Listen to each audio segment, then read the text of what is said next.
మీ కుటుంబ శాంతి, ఆరోగ్యం, ఆర్థిక అభివృద్ధి కోసం రుద్రాక్ష మహాపూజలో తప్పక పాల్గొనండి. ఇప్పుడే నమోదు చేసుకోండి. నమస్తే. సహజంగా ఆడవాళ్ళు అమితంగా ఇష్టపడే ఐటమ్స్ ఆభరణాలు. ఈ గోల్డ్ ఆర్నమెంట్స్ మీరు చాలా మక్కువ చూపిస్తున్నారు అనుకోండి, అది వేరే విషయం. సో ముఖ్యంగా బంగారము ఆడవాళ్ళకి చాలా అవినాభావ సంబంధం ఉందని చెప్పడంలో అతిశయోక్తి లేదు. ఎందుకంటే చాలా లైక్ చేసే ఐటమ్స్ ఆడవాళ్ళు. సో ఈ పర్టికులర్ ఐటమ్ అయిన ఈ గోల్డ్ ఇంతగా ఆడవాళ్ళు లైక్ చేయడానికి కారణం ఏంటంటే, మన యొక్క సోషల్ స్టేటస్ని చూపించుకోవడానికి మనం ఎంత కాస్ట్లీ చీర కట్టినా, ఎంత గొప్పగా మనం ఉన్నామని చూపించుకోవాలనుకున్నా, ఆడవారు వేసుకునే ఆభరణాల మీదే ఎక్కువ ఆ ప్రాధాన్యత అనేది ఆధారపడి ఉంటుంది.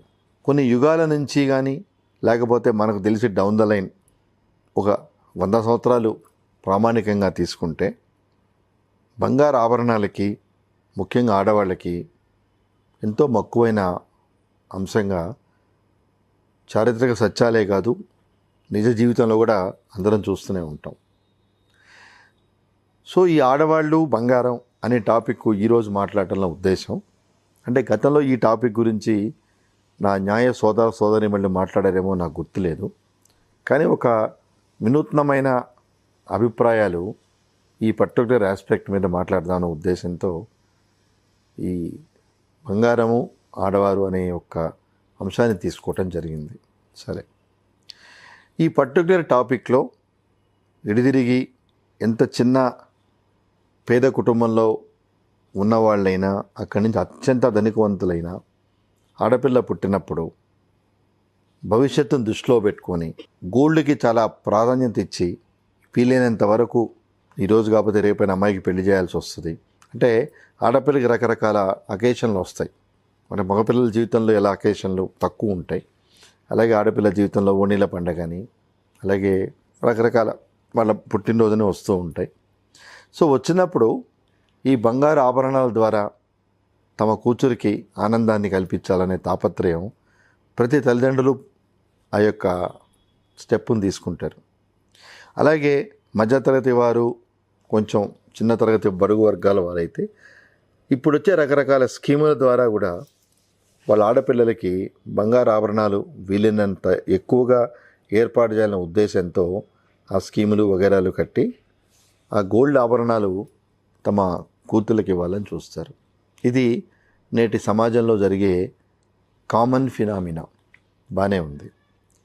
ఇప్పుడు ఈ టాపిక్లో ముఖ్య ఉద్దేశం ఏంటంటే, చాలా సందర్భాల్లో అంటే న్యాయస్థానాల వరకు వెళ్ళిన కొన్ని సందర్భాల్లో కూడా ఒక ముఖ్యమైన సాంకేతికమైన విషయం ఏంటంటే, అమ్మ బంగారం ఎవరికి చెందాలి గమనించండి.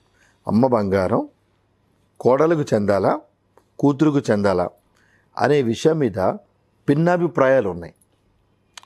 అంటే న్యాయస్థానాలు దీనిలో జోక్యం చేసుకొని ఈ బంగారు ఆభరణాలు తల్లికి సంబంధించినవి కూతురికి ఇవ్వాలా, కోడలికి ఇవ్వాలా అనే అంశం ఆ న్యాయస్థానాల దాకా వెళ్లకుండానే మనకున్న కుటుంబ సంబంధాలతో అది మనమే డిసైడ్ చేసుకోవాల్సిన అంశం అని నా అభిప్రాయం. ఎలా అంటే, కూతురికి వివాహం చేసేటప్పుడు తప్పనిసరిగా ఎంతో కొంత మన స్థాయికి తగ్గట్టుగా బంగారు ఆభరణాలు పెట్టడం అనేది సాంప్రదాయంగా జరుగుతూ వచ్చిన విషయం. బాగానే ఉంది. అలాగే పెళ్ళైన తర్వాత కూడా రకరకాల సందర్భాల్లో సాధ్యమైనంత వరకు మనం బంగారు ఆభరణాలు పెట్టడానికే మక్కువ చూపుతాం. బాగానే ఉంది. అలాంటిది తల్లి బంగారం విషయం వచ్చేటప్పటికి తనతో పాటు తనకి కొడుకు కనుక ఉంటే, అంటే ఈ సమస్య కొడుకులు ఉన్నప్పుడు ఉత్పన్నమవుతుంది. అదే కూతుళ్ళు అనుకోండి, తల్లి తర్వాత తల్లికి ఏం బంగారం ఉంది, ఎవరెవరికి ఏమి ఇవ్వాలి అనేది ఓన్లీ వన్ సైడెడ్ అవుతుంది. కాబట్టి మనకి డిస్ప్యూటు, ఆర్గ్యుమెంటు లేదు. మెయిన్ ఆర్గ్యుమెంటు, డిస్ప్యూటు వచ్చేదల్లా కోడలు కూడా ఉన్నప్పుడు, ఇది కోడలికి ఇవ్వాలా కూతురికి ఇవ్వాలా అనే విషయం వచ్చినప్పుడే ఈ డిస్కషన్కి అవకాశం ఉంది. సో ఆ రకంగా చూసుకున్నా ఈ రకమైన సామాజిక బాధ్యతగా చూసుకున్నా, అది సామాజిక పరిణామంగా మనం పరిగణించిన, కోడలు కూడా ఉన్నప్పుడు వీలైనంత వరకు, అంటే ఈ రోజుకి ఫ్యూ ఫ్యామిలీస్ తప్పితే ఎవరు ఉద్యోగ ధర్మంలో దూరంగా ఉన్న తల్లిదండ్రులు, కొడుకులు, తల్లిదండ్రులకి పెద్ద వయసు వచ్చేటప్పటికి ఆటోమేటిక్గా వీలైనంత వరకు కొడుకుల దగ్గర వాళ్ళ యొక్క ఫైనల్ డేస్ని గడపటానికే ఈ రోజుకి మక్కువ చూపుతున్నారు. సో ఇటువంటి పరిస్థితుల్లో కొంతమంది వాదన ఏంటంటే, మనకి కోడళ్ళు లాస్ట్, అంటే వాళ్ళు పెద్ద వయసులో ఉన్నప్పుడు, మంచి చెడు చూస్తున్నప్పుడు, తల్లి బంగారం అంటే ఇక్కడ అత్తగారు అవుతుంది, అత్తగారి యొక్క బంగారం కోడలికి ఇవ్వటమే కరెక్టు అని ఒక గ్రూప్ ఆఫ్ డిస్కషన్ ఒకటి ఉంటే, మళ్ళీ ఎట్ ద సేమ్ టైం ఇందాక మనం అనుకున్నట్లుగా వివాహం చేసేటప్పుడు మన ఆడపిల్లకి బంగారు ఆభరణాలు పెట్టి వీలైనంత వరకు మన స్థాయి తగ్గట్టుగా పంపిస్తున్నాం కాబట్టి, అలాగే మన ఇంటికి వచ్చిన అమ్మాయి కూడా ఆ అమ్మాయి యొక్క వివాహ సమయంలో తను కూడా తన స్థాయిని బట్టి బంగారు ఆభరణాలు తెచ్చుకునే అవకాశం ఉంది. కాబట్టి అంటే ప్రిన్సిపల్, మనం పెళ్లి చేసి పంపించే అమ్మాయికి ఏ రకమైన బంగారు ఆభరణాలు మన స్థాయి తగ్గట్టు పెడుతున్నాము, మన ఇంటికి వచ్చే అమ్మాయి కూడా ఆ రకమైన స్థాయిలో తెచ్చుకుంటుంది. కాబట్టి ఇది కోడలకే ఇవ్వాల్సిన పని లేదు అని ఒక వర్గం వాదన. కానీ న్యాయంగా చూస్తే, మనం పెద్ద మనసు చేసుకొని కనుక ఉంటే, తల్లి బతుకున్నంత వరకు లెట్ హర్ ఎంజాయ్. ఆ ఆభరణాలు ఏమున్నాయో, ఆ ఆస్తిపాస్తులు ఏమున్నాయో ఆమెను ఎంజాయ్ చేయనియండి. ఆమెకి ఎవరికి ఇష్టమైతే వాళ్ళకి ఈ ఆర్నమెంట్ మీరు తీసుకోండి, ఈ ఆర్నమెంట్ మీరు తీసుకోండి అని ఆమె డిసైడ్ చేయమనండి. ఇది ఆమె ఉన్నప్పుడు మాట్లాడుకోవటం అనేది అంత ఆరోగ్యకరంగా, సాంప్రదాయంగా అనిపించదు. ఎందుకంటే తల్లిదండ్రులు వాళ్ళ యొక్క పరిస్థితి ఎలా ఉన్నా పిల్లలందరినీ సమానంగా చాలా కష్టపడి వీలైనంత వరకు పిల్లల అభివృద్ధికి వాళ్ళ వంతు ప్రయత్నం చేస్తారు. సో అలాగే వాడికి ఆస్తులు ఉన్నప్పుడు అది పిల్లలకే చెందుతాయి. వాళ్ళకున్న స్థిరాస్తులు కానీ చరాస్తులు కానీ వారి సంతానానికే ఇస్తారు. సో అలాగే ఈ మధ్య రీసెంట్గా వచ్చిన రాజ్యాంగ పరిణామాలు, ఉన్నత న్యాయస్థానాల తీర్పులతో మగపిల్లలతో సమానంగా ఆడపిల్లలకు కూడా ఆస్తి హక్కులో వెసులుబాటు కల్పించారు. కాబట్టి ఇలాంటి నేపథ్యంలో ఒక పర్టికులర్ ఆస్పెక్ట్, అంటే కొన్ని ఈ బంగారం దగ్గర కలహాలు రేపిన సందర్భాలు, కొట్లాడిన కుటుంబాలు చాలా ఉన్నాయి. అంటే మనం సంపాదించుకోగలిగే పరిస్థితి మనకుండి వాళ్ళ మీద ఆధారపడినంత వరకు అది సమస్య కాదు.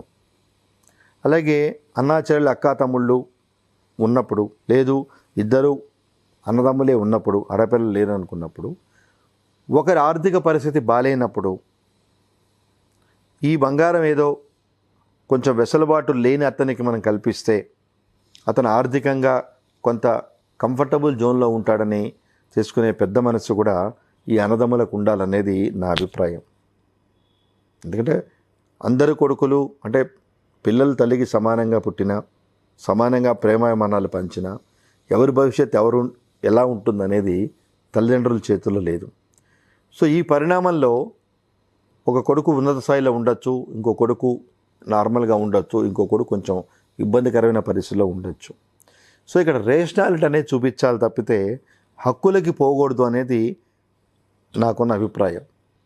అంటే ఎవరికి నీడ్ ఉందో, ఎవరికి మనం ఫైనాన్షియల్గా అసిస్టెన్స్ చేస్తే వాళ్ళ కాపురం నిలబడి కొంచెం బెటర్గా ఉంటుందో వాళ్ళకి వెసులుబాటు ఇవ్వాలి తప్పితే let us not look or share this gold as a matter of right. ఇది ప్రేక్షకులు గమనిస్తారని నా ఉద్దేశం. ఎందుకంటే తరచుగా యావరేజ్ ఆఫ్ ఫ్యామిలీస్లో జరిగే డిస్కషనే ఇది, ఎవరికి ఇవ్వాలి ఏంటి అని. అలాగే ఇదే సిద్ధాంతం ఓన్లీ ఆడపిల్లలు ఉన్న కుటుంబాలు కూడా వర్తిస్తుంది. ఒక అమ్మాయి లైఫ్ బాగుండొచ్చు, ఇంకో అమ్మాయి లైఫ్ కొంచెం ఇబ్బందికరంగా ఉన్నప్పుడు it is the discretion of the mother and it is the main comfortable zone of the other daughter who is well of. అరే మా అక్కయ్య బాగాలేదు ఆర్థికంగా, ఈ గోల్డ్ ఏదో అమ్మాయికి ఇస్తే దాన్ని వాళ్ళ యొక్క ఫ్యామిలీకి ఉపయోగించుకుంటారు, అలాగే లేకపోతే నా చెల్లెల కాపురం బాగాలేదు వాళ్ళు చేస్తే ఉపయోగించుకుంటారు అనే ఒక సామాజిక దృక్పథం, ఆ చారిటీ అనేది పిల్లల్లో ఉండాలి. We all are blood relatives, ఎవరు కాదు, ఎంత కాదనుకుని అందరం రక్త సంబంధీకులమే. రక్త సంబంధీకులం అయినప్పుడు తల్లిదండ్రులు బతికున్నప్పుడు ఎన్నో కేసులు చూశాను. తల్లిదండ్రులు చనిపోయిన తర్వాత ఆ బాడీని అక్కడ పెట్టి ముందు నాకేం చేస్తారో మన మ్యాటర్స్ సెటిల్ చేయండి, then only I will permit to move this body అన్న కేసులు అన్న పిల్లలు చాలామంది ఉన్నారు. అంటే ఆ సిచ్యువేషన్ అయిపోతే మళ్ళీ సెటిల్మెంట్ లాంటివి జరగవేమో, కాబట్టి ఇది ఉన్నప్పుడే అంజు అడ్వాంటేజ్ తీసుకొని చేయాలనుకుంటారు. కానీ ఆ రోజు ఆ రకమైన పరిస్థితి చేస్తే, అంటే కొడుకు కానీ కూతురు కానీ, రేపటి నుంచి ఆ కుటుంబంలో వాళ్ళకి స్థానం ఉండదనే విషయాన్ని వాళ్ళు మర్చిపోతున్నారు.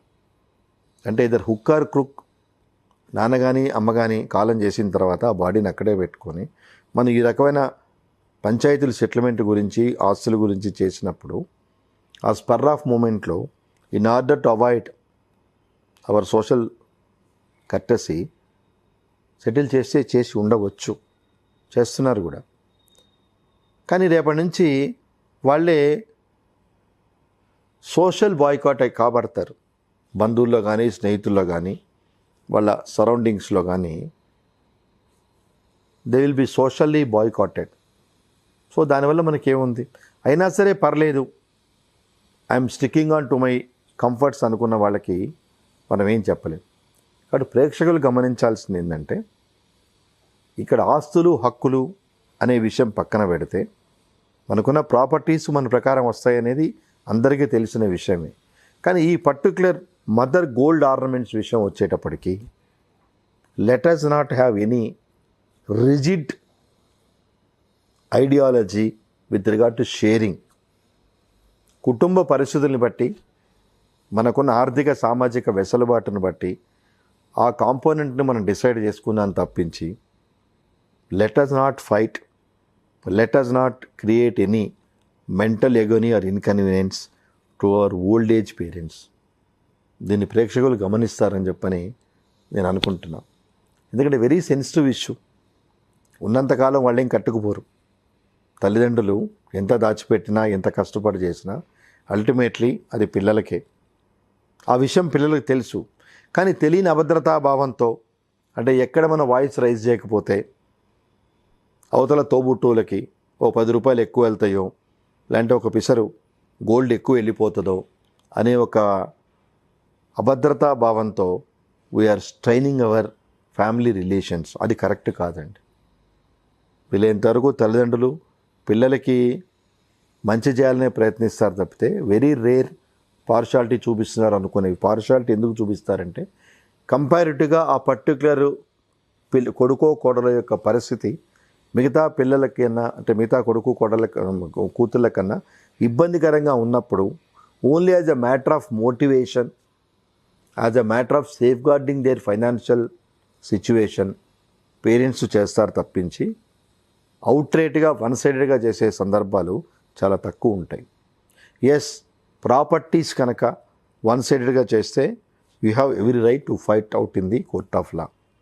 కానీ ఈ పర్టికులర్ పాయింట్లో నాకెందుకో ప్రేక్షకులతో షేర్ చేసుకోవాలనిపించి, అంటే ఒక పర్టికులర్ కేసులో డైమండ్ రింగ్స్ చాలా వాల్యుబుల్స్ మదర్ ఒంటి మీద ఉంటే అవి కాలం చేసిన తర్వాత బాడీ అక్కడ ఉన్నప్పుడే వాటిని రికవర్ చేసుకున్నారు పిల్లలు. చాలా బాధాకరం వేసిన విషయం. సరే, నిజమే, వాల్యూ ఎవరికైనా వాల్యుబులే, అదేదో కాలిపోతాయి వాటిల్లో అనుకోవటం కాదు. అందరి ముందే ఆ ఒంటి మీద ఏమీ లేకుండా చేసి మీరు కొనిచ్చారా? అంటే just because you are their children, how you can claim as a matter of right. మీరు ఏం చేశారు తల్లిదండ్రులకి? వాళ్ళ నుంచి మీరు ఆశించి when you are making a demand, what is your contribution to your parents అనేది ఎవరికి వాళ్ళు సొంతగా ప్రశ్నించుకుంటే ఈ పరిస్థితి రాదు. ఈరోజు మనం మన తల్లిదండ్రుల పరిస్థితి చేస్తున్నప్పుడు రేపు మనకి పిల్లలు ఉన్నారు. సో ఇదే పరిస్థితి మనం ఫేస్ చేయాల్సి వచ్చినప్పుడు మానస, అండ్ ఆఫ్ కోర్స్ మీరు అనొచ్చు మనం కాలం చేసిన తర్వాత కదండి మనకి ఇవేం తెలియదు కదా అని. ఎస్, బట్ ఉన్న టైంలోనే మన ఆత్మసాక్షి మనం చేసేది కరెక్టా కాదా అని చెప్తుంది. కానీ మిగతా ప్రాపర్టీస్ అంటే ఈ స్థిరాస్తులు చరాస్తుల విషయం వేరేది.